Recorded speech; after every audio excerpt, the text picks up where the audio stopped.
Goeie. Friesland is weerom in de 60er jaren. Toen gingen we een langwater recreatieondernemer, doet wij dat wordt dan net in je schoen. Johan Sorap.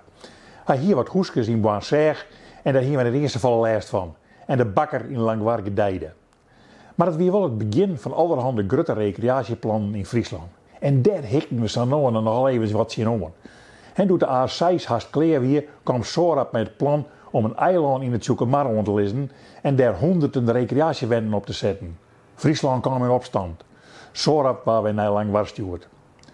De nij weer wel wat liekwicht, al hongen de 348 recreatiewenden bij Jennewater zwier in bij het Frieske Geer. Dat ging wel terug en de oude veen waren net conceren.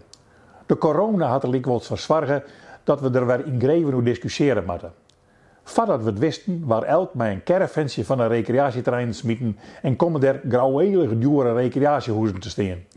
En wilst wij hier al je zanger om verste hoezen, gingen die recreatiewenden 3 hier voordat er al binnen alles broodjes over de twambank. Nou wie daar geen discussie op mogelijk, want die ondernemers die hier al het affiche recreatie op hadden groen. Maar ja, wij leven in de Sintervraat en er zijn alweer tal van ondernemers die boerengroen keepje willen en daar recreatiewenden op zetten willen. En ja, die sjoggen het verkeepje van broodjes wil zitten. Er binnen liep wel in het verliezen zoveel verkeerde zakenbad dat oerheid en discussies nog heel voorzichtig binnen. De graadmeter wordt de hege warm tussen Grauw en de Veenhoop. Krek zat Jenne Woord in de tijd te skeelje waar. Na skierige discussies mij verskaat invalshoeken. Ik jou hem geen uitsluitsel, want elk had oren gedachten bij zulke soorten dingen. Boerenloon, natuur, weteropslag, een kanaal, uitbreiding dwarp op stad, toeristenroutes, recreatiewenten, bedrijven en plak voor de Oekraïners.